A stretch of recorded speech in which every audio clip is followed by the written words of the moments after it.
Hello मेरे प्रिय विद्यार्थियों, श्रोताओं, सभी का स्वागत है, अभिनंदन है। हम लोग आज शरत चंद्र चट्टोपाध्याय के द्वारा लिखा गया उपन्यास परिणीता का भाग 2 की कहानी सुनेंगे। इस उपन्यास को भी हमने कई भागों में बांट लिया है। बहुत ही छोटा उपन्यास, लघु उपन्यास है इनका, पर बहुत प्रसिद्ध उपन्यास है, बहुत अच्छा भी है। लेखक ने मनुष्य के अंदर छिपी हुई भावनाओं का बहुत ही सुंदर ढंग से व्यक्त किया है। इसके प्रमुख पात्र, जैसा हमने पहले बताया, शेखर और ललिता हैं। इन्हीं दोनों के आसपास कहानी घूमती है। ललिता 8 वर्ष थी जब से अपने मामा के घर रह रही है और उस मामा उसके शेखर के पड़ोसी हैं। ललिता की मामा का घर और शेखर का घर दोनों का इतना करीब है कि छतें एक ही से जुड़ी हुई हैं। ललिता शेखर का घर बचपन से ही आती जाती है, घरेलू संबंध है। शेखर की माँ भी उसे बहुत स्नेह करती है, जैसे मामा करते हैं। और अब ललिता युवा हो गई है और शेखर भी बड़ा हो गया है। शेखर बचपन से ही उसका बहुत ध्यान रखता था और धीरे धीरे उसके मन में प्रेम पनपता है, जबकि ललिता उसको दादा कहती है बचपन से और शेखर की माँ को माँ कहती है। शेखर की विवाह की बात चलती है तो वो देखने को जाने को है लड़की, और तैयार होके चला जाता है। यहीं तक कहानी का पहला भाग है। और उसके बाद जब लौट के आता है तो कमरे में लेटा हुआ होता है। माँ जाती है पूछने के लिए कि लड़की कैसी है। ये बहुत अनमने ढंग से उसका जवाब देता है। माँ समझ जाती है कि विवाह नहीं करना चाहता उस लड़की से। आगे जो कहानी है हम लेखक के शब्दों में सुनते हैं, जो उन्होंने बहुत ही प्रभावपूर्ण ढंग से चित्रण किया है। कहानी इस प्रकार है। रात को शेखर चुपचाप एक गोद पर लेटा हुआ था। माँ ने कमरे में प्रवेश किया। वह जल्दी से उठकर बैठ गया। माँ ने एक कुर्सी पर बैठकर पूछा, लड़की देखा या कैसी है? शेखर माँ के मुंह की ओर ताक रहा। हंसता हुआ बोला, अच्छी है। शेखर की माँ का नाम भुवनेश्वरी है। उम्र 50 के पास पहुंच चुकी है, किंतु उनकी देह गठन इतना सुंदर है कि देखने में 35-36 से ज़्यादा की नहीं मालूम पड़ती। फिर उस सुंदर आवरण के नीचे माँ का जो हृदय छिपा है वह भी नवीन है और भी कोमल। वह देहात की लड़की देहात में जन्म लेकर बड़ी हुई है, किंतु जब से शहर में आई एक दिन के लिए भी उससे जरा भी बेमेल नहीं दिखाई पड़ी। उन्होंने जैसे शहर की चंचलता, सजीवता, आचार विचार को अपना लिया, वैसे ही जन्मभूमि की निविड़ स्तब्धता और माधुर्य को भी अपने से दूर नहीं जाने दिया। उसकी ये माँ शेखर के लिए कितने गर्व की चीज़ थी, इसे माँ भी नहीं जानती थी। भगवान ने शेखर को अनेक वस्तुएं दी थी, असाधारण स्वास्थ्य, रूप, सौंदर्य, बुद्धि, किंतु इस जननी की संतान होने के सौभाग्य को ही वो भगवान का सर्वश्रेष्ठ वरदान मानता था। माँ ने कहा, अच्छी है कहकर तू चुप क्यों हो गया रे? शेखर ने फिर हंसकर मुंह नीचे किए हुए कहा, तुमने जो पूछा था वही तो मैंने बताया माँ। माँ भी हंस पड़ी, बोली, कहाँ बताया? रंग कैसा है? गोरा है? किस की तरह है? हमारी ललिता की तरह? शेखर ने मुंह उठाकर कहा, ललिता तो सांवली है माँ, वह उससे गोरी है। मुंह कैसा है? आंखें कैसी हैं? बुरा नहीं है, तब मालिक से कह दूं? इस बार शेखर चुप हो रहा। माँ कुछ देर तक पुत्र के मुंह की ओर देखती रही, फिर सहसा पूछ बैठी, हाँ रे, लड़की ने लिखना पढ़ना कहाँ तक सीखा है? शेखर ने कहा, ये तो मैंने नहीं पूछा माँ। अतिशय विस्मित होकर माँ ने कहा, पूछा क्यों नहीं रे? जो आजकल सबसे जरूरी बात है वही तू जानकर नहीं आया। शेखर ने हंसकर कहा, नहीं माँ, इसका ध्यान ही मुझे नहीं आया। लड़के की बात सुन करके इस बार उन्हें बड़ा आश्चर्य हुआ। कुछ देर तक उसके मुंह की ओर देखती रही, फिर हंसकर बोली, तब मैं देख रही हूँ कि तू वहां ब्याह नहीं करना चाहता। शेखर कुछ कहने ही जा रहा था, किंतु इसी समय ललिता को कमरे में आते देखकर चुप रह गया। ललिता धीरे धीरे भुवनेश्वरी के पीछे आकर खड़ी हो गई। उन्होंने बाएं हाथ से ललिता को सामने की ओर खींच कर पूछा, क्या है बेटी? ललिता ने बहुत धीरे से कहा, कुछ नहीं माँ। ललिता पहले उन्हें मौसी कहती थी, किंतु उन्होंने उसे मना करते हुए कह दिया था, मैं तेरी मौसी नहीं ललिते, मैं माँ हूँ। तब से वह उन्हें माँ ही कहकर पुकारती थी। भुवनेश्वरी ने उसे अपनी छाती की ओर भी पास खींचकर प्यार किया और बोली, कुछ नहीं, तब जान पड़ता है कि मुझे सिर्फ एक बार देखने आई है। ललिता चुप रही। शेखर ने कहा, देखने तो आई है, पर रसोई कब बनाएगी? माँ ने पूछा, रसोई क्यों बनाएगी? शेखर ने विस्मित पूछा, तब उन लोगों की रसोई कौन बनाएगा माँ? इसके मामा भी तो उस दिन कह रहे थे कि ललिता को ही भोजनादि सब काम करने पड़ेंगे। माँ हंस पड़ी, बोली, इसके मामा को क्या लगता है, जो मुंह में आया कह दिया? इसका अभी ब्याह नहीं हुआ है, इसके हाथ का खाएगा कौन? मैंने अपने घर के महाराज को भेज दिया है, वही भोजन बनाते होंगे। हमारे यहाँ की रसोई बड़ी बहू बना लेंगी। मैं तो आजकल दोपहर को इन्हीं लोगों के घर खा लेती हूँ। शेखर समझ गया कि इस दुखी परिवार के भारी बोझ में हाथ बटाने के लिए ही माँ ने ऐसा किया है। तृप्ति का एक निश्वास लेकर वह चुप हो गया। लगभग 1 मास बाद एक दिन शाम को शेखर अपने कमरे में कोच पर करवट से लेटा हुआ कोई अंग्रेजी उपन्यास पढ़ रहा था। उसमें उसका मन एकदम रम गया था। ऐसे ही समय ललिता कमरे में आई और तकिए के नीचे चाबी लेकर खटखट की आवाज के साथ दराज खुलने लगी। शेखर ने किताब से सिर उठाए बिना पूछा, क्या है? ललिता ने पूछा, रुपए ले रही हूँ। शेखर हूँ कहकर फिर पढ़ने लगा। ललिता आंचल में रुपए बांध कर उठ खड़ी हुई। आज वह सज धज कर आई थी। उसकी इच्छा थी कि शेखर उसकी ओर देखे। उसने कहा, 10 रुपए लिए हैं शेखर दादा। शेखर ने अच्छा तो कह दिया, किंतु उसकी ओर देखा नहीं। ललिता यह वह गिराने रखने लगी और व्यर्थ ही जानबूझकर देर करने लगी, किंतु किसी की बात का जब कोई फल नहीं निकला तब वह धीरे धीरे बाहर चली गई। परंतु इस तरह चले जाने से तो काम नहीं चलेगा। फिर लौटकर आकर उसे दरवाजे के पास खड़ा होना पड़ा। आज उसे थिएटर देखने जाना था। वो जानती है कि शेखर का हुक्म लिए बिना वो कहीं नहीं जा सकती। किसी ने उससे ऐसा कहा नहीं था। शेखर की आज्ञा लेने की आवश्यकता क्यों है? ये सब तर्क भी किसी दिन उसके मन में ही नहीं उठा। किंतु जीव मात्र में जो एक स्वाभाविक सहज बुद्धि होती है, उसी बुद्धि ने उसे सिखा दिया था कि दूसरे लोग चाहें जो इच्छा हो कर सकते हैं, जहाँ खुशी हो जा सकते हैं, किंतु वह ऐसा नहीं कर सकती।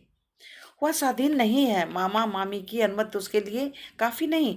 इसीलिए वो दरवाजे की आड़ में खड़ी होकर धीरे धीरे बोली, हम लोग थिएटर देखने जाते हैं।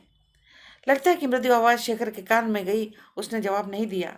जब ललिता ने जरा और ऊंचे से कहा, सभी मेरे लिए खड़े रास्ता देख रहे होंगे।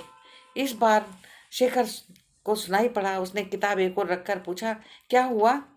ललिता ने जरा नाराज होकर कहा, समझती हूँ कि इतनी देर बाद आवाज कान में गई। हम लोग आज थिएटर जा रहे हैं। शेखर ने पूछा, हम लोग कौन कौन? मैं, अन्नाकली, चारूबाला भाई। चारूबाला उसके मामा। मामा कौन? ललिता ने कहा, उनका नाम गिरीन बाबू है। 5-6 दिन हुए मुंगेर में अपने घर से आए हैं। यहाँ रहकर बीए में पढ़ेंगे। अच्छे आदमी हैं। वाह, नाम धाम पेशा देखता हूँ खूब मिलजुल हो गया। इसीलिए 4-5 दिन से सूरत नहीं दिखाई पड़ी। जान पड़ता है ताश का खेल शुरू हुआ करता है। हठात शेखर की बातचीत का ढंग देखकर ललिता डर गई। उसने कल्पना भी न की थी कि इस प्रकार का भी कोई प्रश्न खड़ा हो सकता है। वो चुप हो रही। शेखर बोला, इधर कई दिनों से खूब ताश चलता है ना? ललिता ने संकुचित होकर धीरे से कहा, चारू के कहने से। चारू के कहने से? क्या कहने से?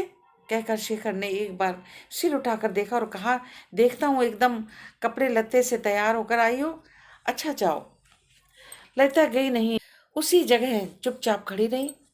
पास के घर में रहने वाली चारुबाला उसकी समवयस्का है और बहनें सी लगती हैं। वे लोग ब्राह्मण हैं। इस गिरीन को छोड़कर शेखर उनमें से सबको जानता पहचानता है। गिरीन 5-7 साल पहले कुछ दिनों के लिए इस ओर आया था। इतने दिनों में बांकीपुर में पढ़ता था, कलकत्ता आने का न कोई प्रयोजन था, न वो आया ही, इसीलिए शेखर उसे पहचानता न था। ललिता अब तक खड़ी थी, ये देख कर वह बोला, बेकार क्यों खड़ी हो, जाओ। इतना कहकर मुंह के सामने फिर किताब खींच ली। 5 मिनट चुप खड़ी रहने के बाद ललिता ने धीरे धीरे पूछा, जाऊं? जाने को तो कह चुका हूं ललिता। शेखर का भाव देखकर ललिता की थिएटर देखने की साध जाती रही, किंतु उसके ना गए बिना भी बनता ना था। बात तय हुई थी, आधा खर्च वह देगी और आधा चारू का मामा देगा। चारू के यहाँ सब लोग अधीर होकर उसके लिए प्रतीक्षा कर रहे हैं और जितनी ही देर हो रही है उतना ही उसका अधैर्य बढ़ता जा रहा है। यह सब कुछ कल्पना से आंखों के सामने देख रही थी, किंतु वह कोई उपाय नहीं खोज पा रही थी। बिना अनुमति पाए चले जाने का साहस उसमें न था और 2-3 मिनट तक चुप खड़ी रहने के बाद बोली, सिर्फ आज ही के दिन जाऊं? शेखर ने किताब एक और फेंक दी और धमका कर कहा, मुझे तंग न करो ललिता, जाने की इच्छा है जाओ, अपना बुरा भला सोचने लायक उम्र तुम्हारी हो चुकी है। ललिता चौंक उठी। शेखर की डांट फटकार सुनना उसके लिए कोई नई बात न थी। इसकी तो उसे आदत पड़ गई थी, किंतु 2-3 साल के अंदर ऐसी बात उसने नहीं सुनी थी। इधर साथी लोग राह देख रहे थे, वह स्वयं ही पहन ओढ़कर तैयार खड़ी थी। इस बीच रुपया लेने के कारण ही यह आफत आ गई। अब उन लोगों के पास आकर वो क्या कहेगी? कहीं भी आने जाने के आज तक उसे शेखर की तरफ से पूरी स्वतंत्रता थी। इसी बल पर वो कपड़े लत्ते से सज धज कर आई थी, किंतु आज उसकी वही स्वतंत्रता बड़ी रुखाई के साथ खर्च हो गई। केवल इतनी ही बात नहीं है जिस कारण हुई, वो इतनी कितनी बड़ी लज्जा का विषय है। आज 13 वर्ष की उम्र में पहली बार उसे समझकर वह अंदर ही अंदर मरी जा रही है। अभिमान में उसकी आंखें दोनों छलछला उठी और 5 मिनट में चुपचाप खड़ी रहने के बाद आंखें पोंछते पोंछते चली गई। अपने घर पहुंचकर मेहरी भेजकर अन्नाकली को बुलवाया और उसके हाथ पर 10 रुपए रखकर कहा, तुम सब आज जाओ काली, मेरी तबीयत बड़ी खराब हो रही है, चारों से कह देना मैं न जा सकूंगी। काली ने पूछा, तबीयत में क्या खराबी है दीदी? सिर में दर्द है, जी मत ला रहा है, तबीयत ज्यादा खराब है, कहकर वो बिछौने पर करवट बदल कर लेट रही। उसके बाद चारू ने आकर मनाया, खींचातानी भी की, मामी की मार्फत सिफारिश कराई, किंतु किसी भी तरह उसे राजी ना कर सकी। अन्ना काली 10 रुपए मिल जाने के कारण जाने के लिए छटपटा रही थी, इसलिए इस डर से कि कहीं जाना ना हो, वह चारू को आड़ में ले गई और रुपए दिखाकर कहा, दीदी की तबीयत खराब है, वो ना जाएंगी।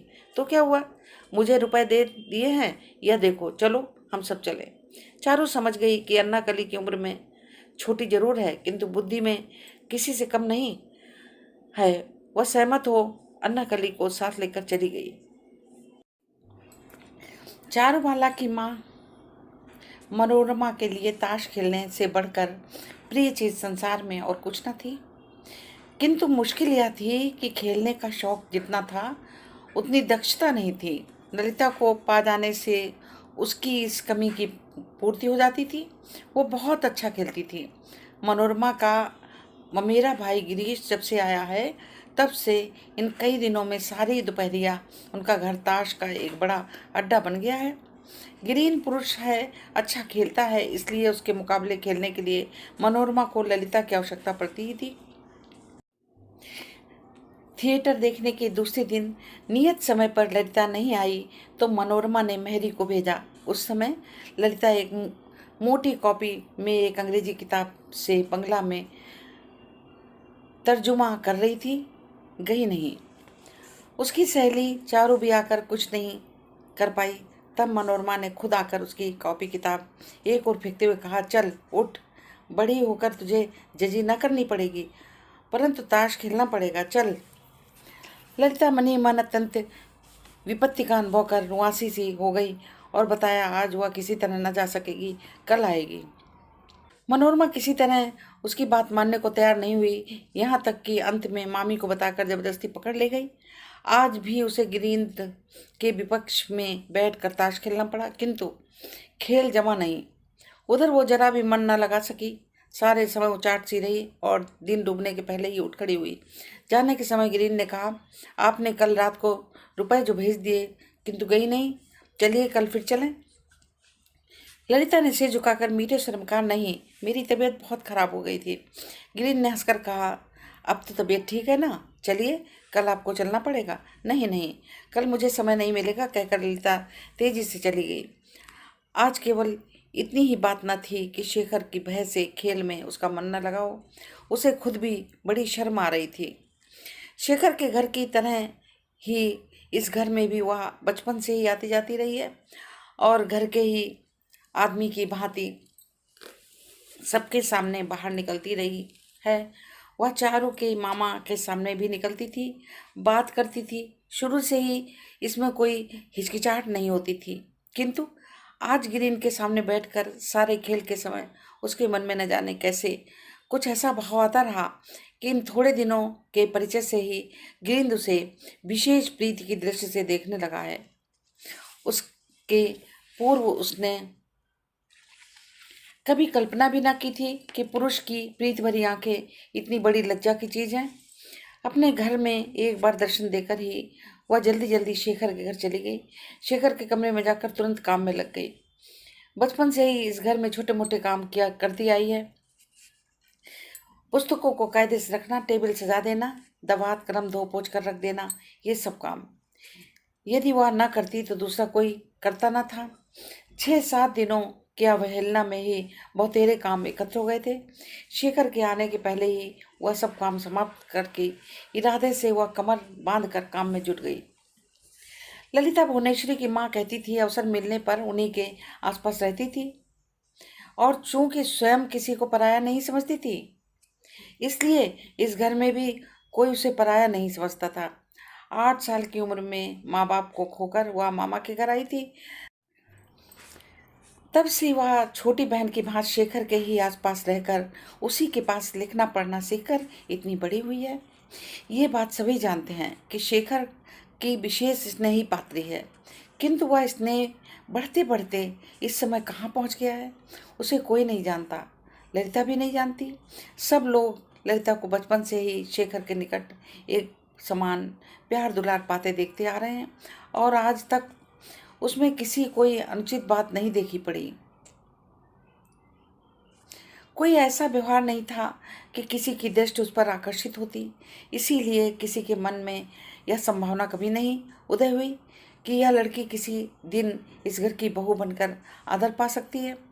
न ललिता के घर किसी के मन में, न भुवनेश्वरी के मन में यह संभावना कभी उदय हुई। ललिता ने सोच रखा था कि काम खत्म करके शेखर के आने के पहले ही वो चली जाएगी, किंतु अनमनी होने के कारण घड़ी की ओर नजर नहीं डाली। सहसा दरवाजे के बाहर जूते का मसमस शब्द सुनकर वो मुंह उठाकर एक ओर जाकर खड़ी हो गई। शेखर कमरे में प्रवेश करते ही बोला, अच्छा तुम हो, कल वहां से कितनी रात लौटी? ललिता ने जवाब नहीं दिया। शेखर ने गद्दीदार आराम कुर्सी पर आराम से लेटे लेटे कहा, कब लौटना हुआ? 2 बजे, 3 बजे? क्या मुंह में जवान नहीं है? ललिता उसी तरह चुपचाप खड़ी रही। शेखर ने खींच कर कहा, नीचे जाओ, माँ बुला रही हैं। भुवनेश्वरी भंडार के सामने बैठकर जलपान का सामान लगा रही थी। ललिता ने पास आकर पूछा, बुला रही थी माँ? कहाँ, मैंने तो नहीं बुलाया, कहकर सिर उठाते ही उसके मुंह पर नजर पड़ी। बोली, तेरा मुंह इस तरह सूखा क्यों है ललिते? जान पड़ता है अभी तूने कुछ खाया पिया नहीं है ना?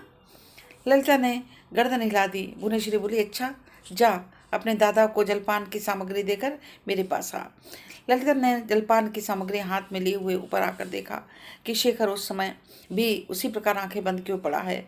ऑफिस की पोशाक भी अभी तक नहीं उतारी है, न हाथ मुंह धोया। नजदीक आकर धीरे से बोली, जलपान का सामान लाई हूँ। शेखर ने आंखें खोलकर देखा नहीं बोला, कहीं रख जाओ। ललिता ने रखा नहीं, हाथ में लिए हुए चुपचाप खड़ी रही। शेखर ने आंखें बंद किए होने पर भी समझ लिया ललिता गई नहीं है, खड़ी है। 2-3 मिनट चुप रहने के बाद बोला, कब तक खड़ी रहोगी ललिता? मुझे अभी देर है, रखकर नीचे जाओ। ललिता चुपचाप खड़ी खड़ी मन ही मन खींच रही थी, पर मृदु स्वर में बोली, देर होने दो, मुझे नीचे कोई काम नहीं है। शेखर ने आंखें खोलकर देखा और हंसकर कहा, भला मुंह से शब्द तो फूटे। नीचे काम नहीं है तो उस घर में तो होगा, वहां भी ना होने पर उसके आगे वाले घर में तो होगा। घर तो तुम्हारा एक नहीं है ललिते। हाँ नहीं तो है, कहकर ललिता ने नाराज होकर जलपान की तश्तरी झम से टेबल पर रख दी और फटफट करती हुई बाहर निकल गई। शेखर ने पुकार कर कहा, संध्या के बाद एक बार आना। सैकड़ों बार मुझसे ऊपर नीचे आना जाना नहीं हो सकता, कहकर ललिता चली गई। नीचे जाने के साथ ही माँ ने कहा, दादा को जलपान दे आई? अब पान भी दिया। मुझे बड़ी भूख लगी है माँ, अब मुझसे ना होगा, और कोई दे आए, कहकर ललिता धम से बैठ गई। माँ उसके रुष्ट मुंह की ओर देखकर जरा मुस्कुरा कर बोली, अच्छा तू खाने बैठ, मैं मेहरी के हाथ भेज देती हूँ। ललिता कुछ जवाब न देकर खाने बैठ गई। वह थिएटर देखने नहीं गई, तब भी शेखर उसे बक झक रहा था। इसी गुस्से में वह 4-5 दिन शेखर को दिखाई नहीं पड़ी, किंतु उसके ऑफिस चले जाने पर दोपहर में जाकर कमरे का सब कामकाज कर आती। शेखर को जब अपनी भूल मालूम हुई तो उसने 2 दिन उसे बुला भेजा, किंतु वो नहीं गई।